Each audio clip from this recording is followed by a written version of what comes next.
অবাধ, সুষ্ঠু ও গ্রহণযোগ্য নির্বাচন অনুষ্ঠানে কেউ যেন হস্তক্ষেপ করতে না পারে এমন আইন চান নির্বাচন কমিশন সচিবালয়ের কর্মকর্তারা। নির্বাচন সংস্কার কমিশন বলেছে, বিদ্যমান কিছু আইনে সীমাবদ্ধতা রয়েছে, সেগুলো দূর করা দরকার। আগারগাঁওয়ে নির্বাচন ভবনে দুপুরে নির্বাচন ব্যবস্থা সংস্কারের বিভিন্ন মতামত উঠে আসে। 1 ঘণ্টার বৈঠক শেষে কমিশন সচিব জানান, ভোটের সময় কোনো কর্মী অনিয়ম করলে পরবর্তীতে যেন তাকে আইনের আওতায় আনা যায় এমন আইন করতে হবে। পাশাপাশি গণমাধ্যম যেন নিরপেক্ষ ভূমিকা পালন করে সেই বিষয়েও আইনগত বাধ্যবাধকতা প্রয়োজন।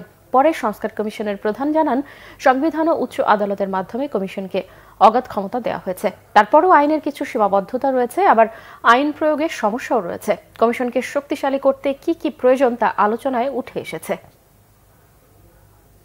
উইদাউট লফুল অথরিটি কিভাবে ইলেকশনকে কেউ হস্তক্ষেপ করে, এই বিষয়গুলো নিয়ে আমরা আলোচনা করেছি এবং মানুষের আশা যেটি অবাধ, সুষ্ঠু, নিরপেক্ষ এবং সর্বজন গ্রহণযোগ্য একটা নির্বাচনের জন্য যা যা করা দরকার সেই সমস্ত সুপারিশগুলো আমাদের পক্ষ থেকে আমরা যেটা দেখেছি। আমাদের আইন কানুন বিধিবিধানে কিছু সীমাবদ্ধতা আছে, এগুলো দূরীভূত করা দরকার, কিন্তু সবচেয়ে বড় সমস্যা হলো প্রয়োগ। আমাদের সংবিধান এবং আদালতের মাধ্যমে, উচ্চ আদালতের মাধ্যমে অগাধ ক্ষমতা দেওয়া হয়েছে।